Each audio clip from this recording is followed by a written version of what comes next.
All right. Hello, Red Earth team. Happy Tuesday as we are all quarantined and locked down or whatever the phrase is. I'm not a big fan of all of these buzzwords going around there, hot zones and quarantine and so forth. But it is what it is, and that's kind of where we are right now. So we realize we're in the middle of probably one of the most earth-shaking, kind of shattering moments in the history, certainly of our lives, and probably for the last 100 years or so. And it's pretty profound. And one of the things that I have been wrestling with as a dad to five little kids and as a business owner trying to continue to bring encouragement and life and energy to the various teams and the people that we work with. It's been extra challenging, right? It's been extra challenging because there's been such a demand on our emotional energy right now. Anytime you turn on the TV, it's constantly kind of bombarding us with propaganda around fear. And, it's like we watch the coronavirus infection numbers like it's a stock ticker or like a score to a basketball game. It's just kind of moving along. And everybody talks about when's this going to peak and what's this going to do. And it's interesting to me because if we also flipped that script and started to track acts of kindness, let's say, and we watched that like a chart, how different would we feel? And so there's this constant kind of paradigm that we're living in where the news and social media and everything around us is constantly feeding this thing. And yet we have to actively fight. Like we are in a battle right now, and that battle is not a battlefront in the war like it was for my grandparents, depending upon your generation where you are. But it's a different type of battlefield, and it's kind of a battlefield of the heart. There's a lot of books in personal development world, battlefield of the mind and mindset, but to me, it's a battlefield of the heart. And that's one of the things that we teach at Uprint is how to kind of, and if those can see me on video, I actually have my hands underneath my chin, like I'm kind of resting my hands, or excuse me, my chin on my hands. But you have to draw a line underneath your chin and not let these things into your heart. Yet that can be very challenging when you're constantly bombarded with it. And so one of the interesting things that I have had to learn over the past few years is what I would call the art of rest. Now I want to give you guys a little bit of background, a little bit of story, and then we're going to do something different today. I want to open this up to kind of some questions and talk about it very openly, have a dialogue here about this concept of stress and rest and busyness. But you've got to know this about me is I grew up as a three-sport athlete, was always the achiever, through college, kind of going at it, is involved in so many different things. And then when I got into the real estate world right out of college, of course, y'all know I went to work for John at Ginn Company at the time. And I was just this young, hungry kid, man. And I was just going to go out there and I was going to sell. We're going to change the world. We're going to make a bunch of money and, boom, boom, boom, boom, boom. And what happened in that process is I made a bunch of money and a bunch of bad decisions. And those never go well together. And I ended up kind of bankrupt and broke at 25 years old, had $500,000 in debt, and moved back into my parents' room over the garage. And in that moment in my life, it was kind of a downer moment. It was like I lost everything, very humbling, humiliating actually. But I was going to pick myself up by my bootstraps, jump back in, and get right back at it with the insurance business. And I did that for 10 years. But I have to tell you guys, I had a moment of awakening about 7 years into my insurance business because we were raising at the time 3 kids.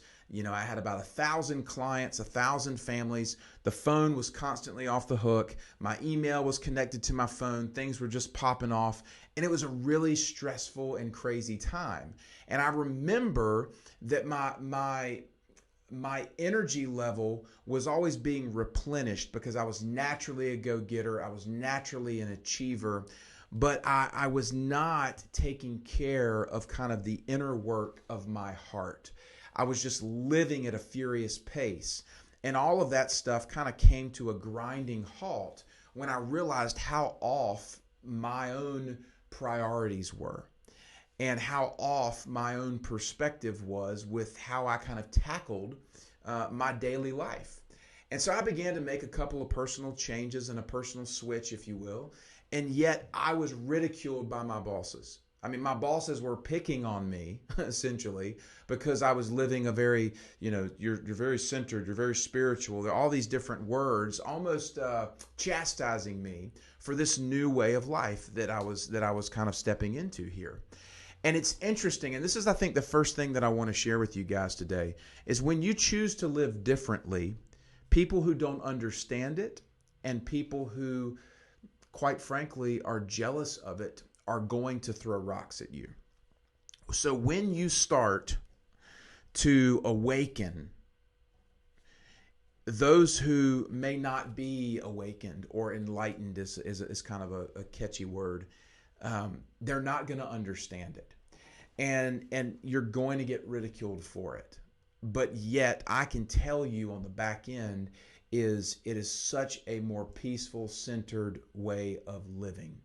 And what I'm touching into here is not allowing circumstances into your heart, is knowing that you cannot control circumstances, but you can control how you respond.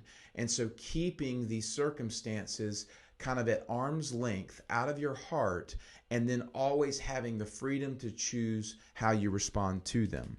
I think one of the things that this entire coronavirus pandemic has really pulled back the veil on is how busy our world actually is. And if you think about it, think about how you've navigated the last couple of weeks in contrast with how you maybe navigated the last year. And I would be really curious to hear how is your level of busyness now versus your level of busyness then.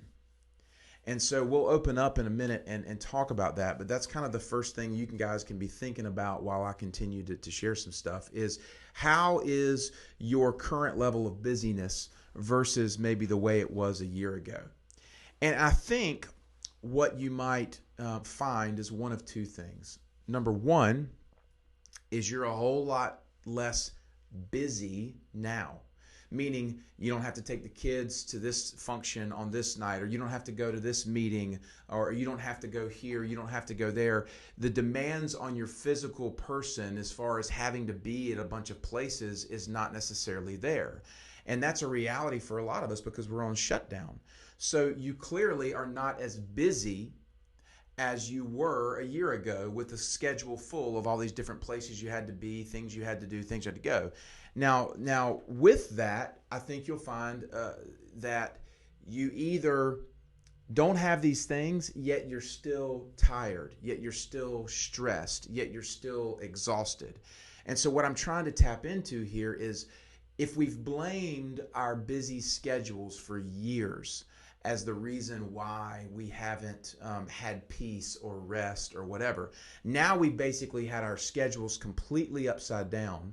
We don't have these demands, but yet do we still find ourselves stressed and unrest and that kind of thing? And if so, it stands to reason that the stress we feel is not tied to the busyness of our schedule. And so I'm trying to separate a paradigm here that stress and busyness is not about our physical activity. It's about the condition of our heart. So I hope this is making sense when you start to break this down, because I think that a lot of folks might say, I'm not as busy right now, but I'm still stressed. And so that stands to reason that stress is not tied to your schedule. It's actually tied to, the heart. And so that being said, the other side of that coin is someone who says, well, I don't have all these things, right? These activities and functions, but I'm still busy, which means that we're filling our time with other things instead of those things. And so that is kind of a lesson in saying, what is my schedule really about? And, do I know how to take and provide moments of rest? And I think what I'm leading to here is this concept of rest. So for me, when I was having this kind of awakening moment a couple of years ago, what I started to realize is that I did not know how to rest. I didn't know how to rest.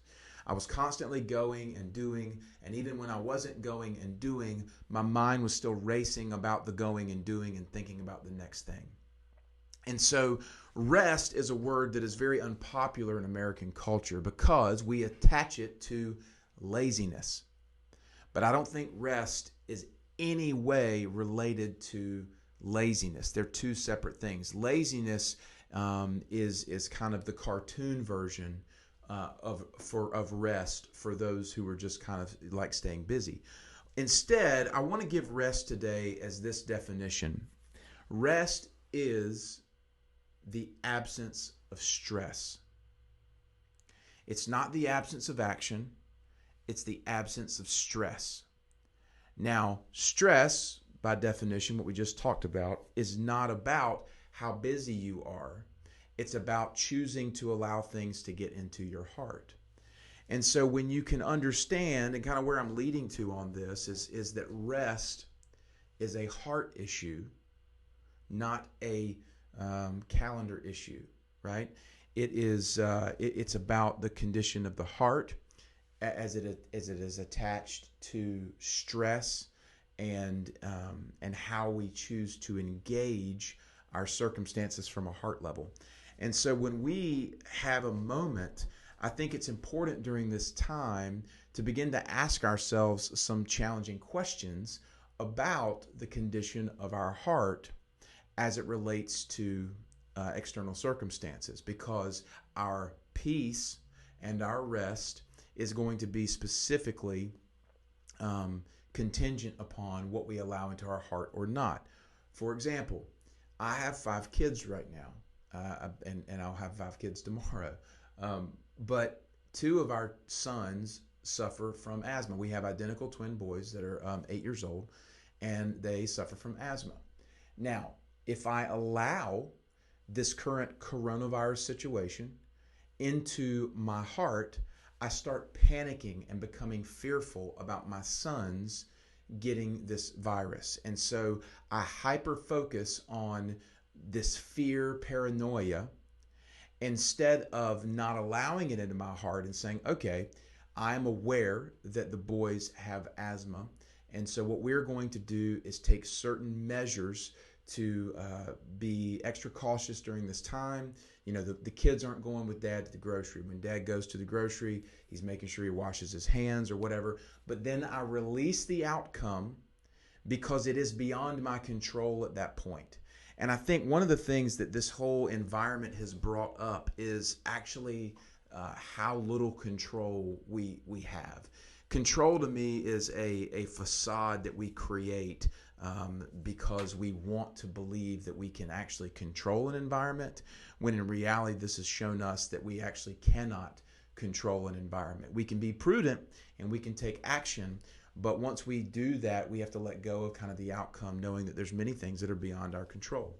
And so for me, the big learning curve that I had to go through a number of years ago is doing the deep work of understanding what rest truly is, that it's the absence of stress, and how my heart is attached to these potentially stressful circumstances, and guarding my heart. So how do you guard your heart? Because a lot of folks can say, well, this is kind of like up in the air, and you're talking about awakening and enlightenment and the heart. It truly is about taking your thoughts captive and being aware of what you are focusing on. And if you're focusing on the peak in numbers, how many infections there are, and all of these things, that automatically gets your attention, then it gets your affection, it goes into your heart. Instead of seeing it, taking a picture of it, and then setting it aside, and then focusing your heart energy in another direction. And again, this might sound like, well, how is this beneficial, or what is this really about? But I'm telling you from my experience that once I learned the art of rest, of truly being at peace, and knowing that I could always control how I responded to circumstances, it began to allow me to pause and not let these things in my heart as to get me off track. And therefore, once I knew I could respond to certain circumstances and situations, I began to have authority over them instead of giving authority to them. You know, anything you blame is something that you're going to give authority to. And so if you're blaming the pandemic or the president or your neighbor or this guy, you know, who you can't control these things. So once you blame them, you actually give authority away instead of saying, nope, I can always own and control how I respond. That means I have the authority over the situation of how I respond. And again, it's very important as it relates to our own kind of mental health and our mindset and how we begin to engage each and every day. And so, what I would say is the final kind of point here is as a byproduct of this is the idea of patience. Because patience is something that I have struggled with for many years in my life. I'm a very impatient person. I want things now. I want results now. Like even this moment, like I decided in March, I was like, man, I'd really like to lose a little bit of weight. You know, I've been getting a little bit out of kilter with what I've been eating, and I'd really like to lose some weight. And so I dove in, and I wasn't trying to do some crazy diet thing. I was just trying to be mindful about what I eat and exercising more, etc. And of course, with the shutdown, it lends itself to an environment where you're probably more prone to maybe drink more alcohol than you usually do, or maybe binge eat more than you usually do, things of that nature. And so you get constantly right feeling this kind of tension. And so I went through the month of March, and I look back and I'm like, man, I worked really hard, and I lost like I think 4 or 5 pounds. And I'm frustrated because I'm like, man, I wanted to lose 10. I thought I could lose 10 this month, but I only lost 5. And so what I found is once I let my heart give into that, I kind of had a mindset that wanted to go, forget it anyway. We're on shutdown. I'm just going to eat cookies. I'm going to drink more beer, and I'm not worried with this. And you almost regress into a very uh, damaging, approach to your circumstances. And I caught myself and I said, no, I can't focus on what didn't happen. I can focus on what did happen. I lost 5 pounds in March. That's awesome. It looks like we're going to have another month of this. So if I recenter and refocus and stay encouraged about the 5 pounds I lost, then I can have patience, right, and know that this is a process. And let's remeasure this thing in at the end of April. And so that's just an example of how I think we can take our circumstances, what we see from a data standpoint, take it captive, not allow it in our heart, and be patient and kind of continue the process. So all of that being said, I really just wanted to encourage you guys today to wrestle with this concept of busyness and wrestle with this concept of rest and know what is in your heart and what you're allowing into your heart, what you can take control of, and having a more patient approach to your life and to your circumstances. Because right now, patience is being tested. It's being tested with those that we live with. It's being tested with those that are, in our community and our leadership right now.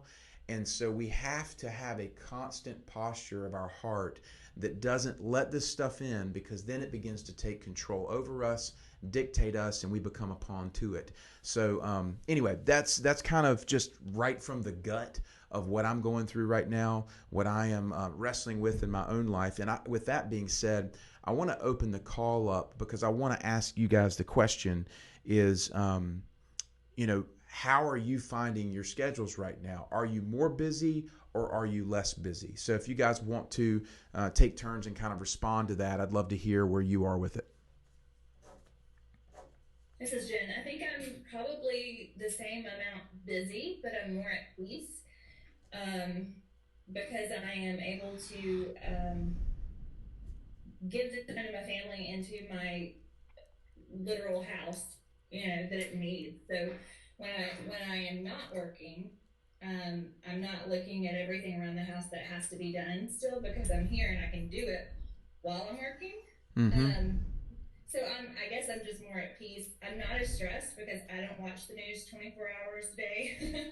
So I guard my mind that way, and I have learned how to do that over the last several years just out of survival.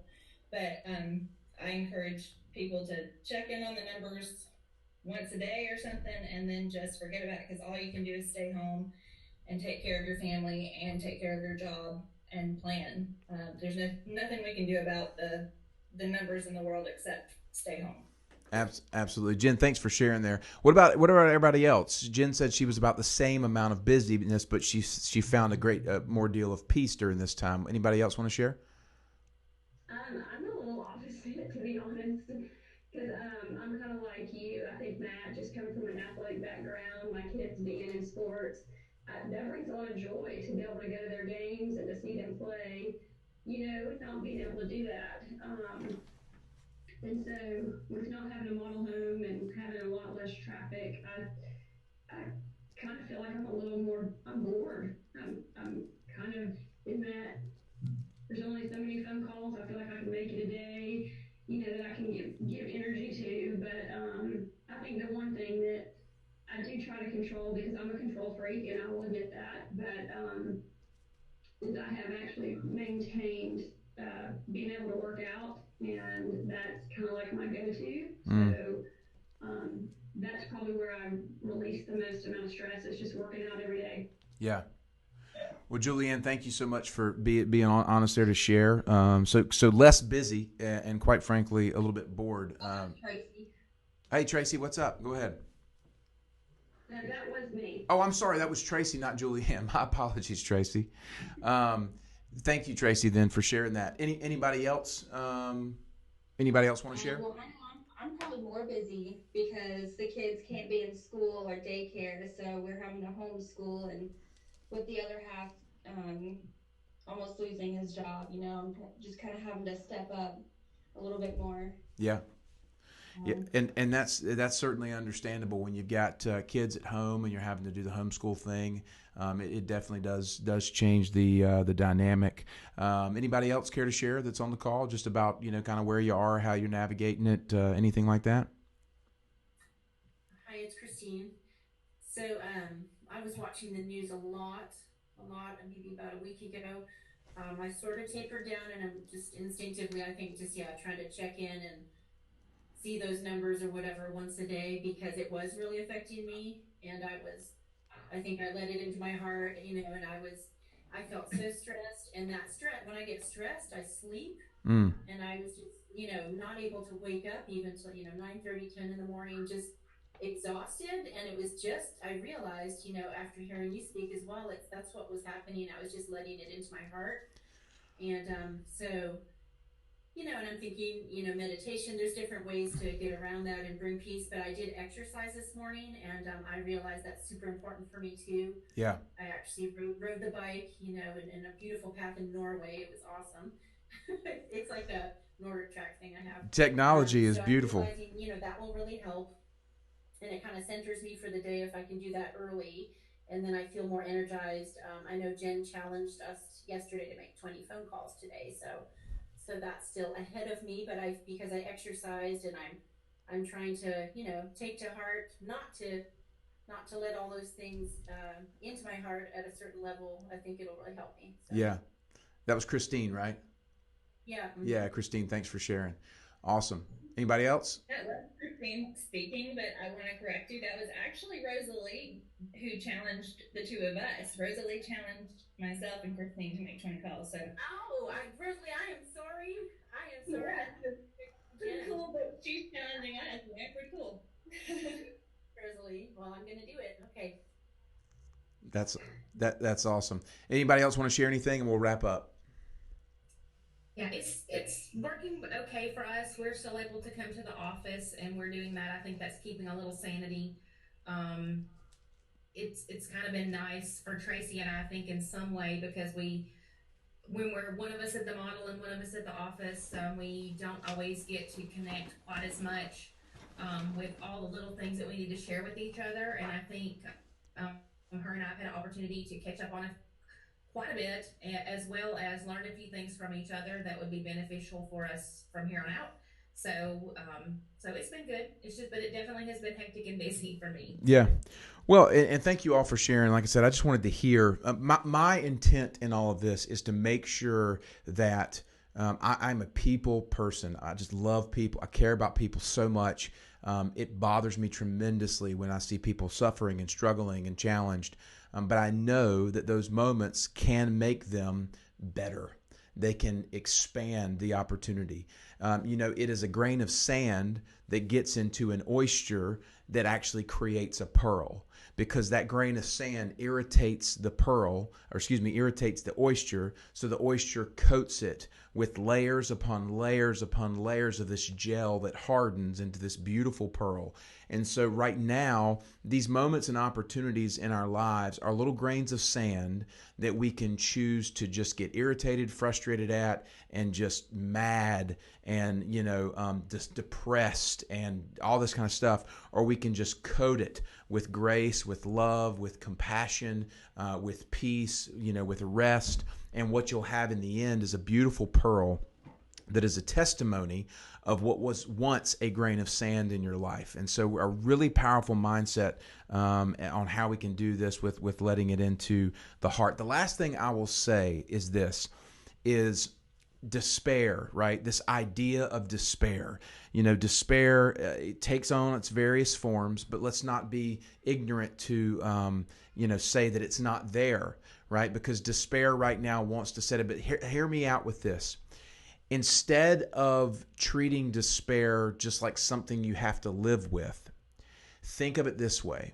Despair is something that is outside of your home looking in the window. You have a choice on what you choose to allow in your home. And despair is no different.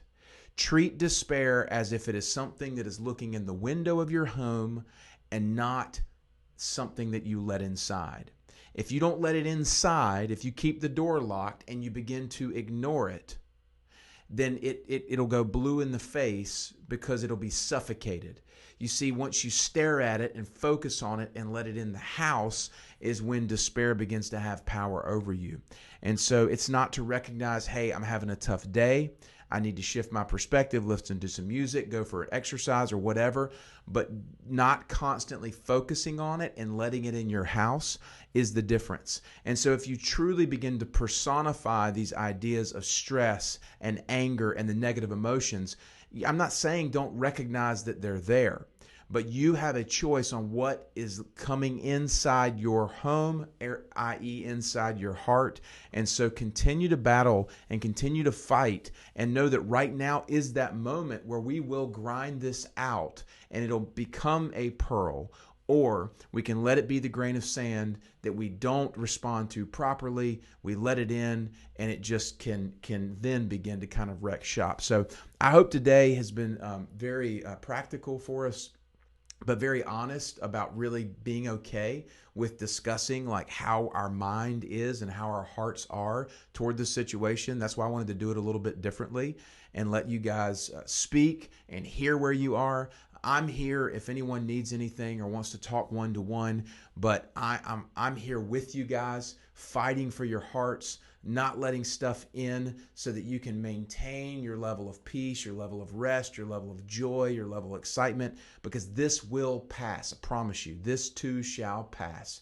And when it does, we'll look back and I think we'll say, how did I spend my time during that season?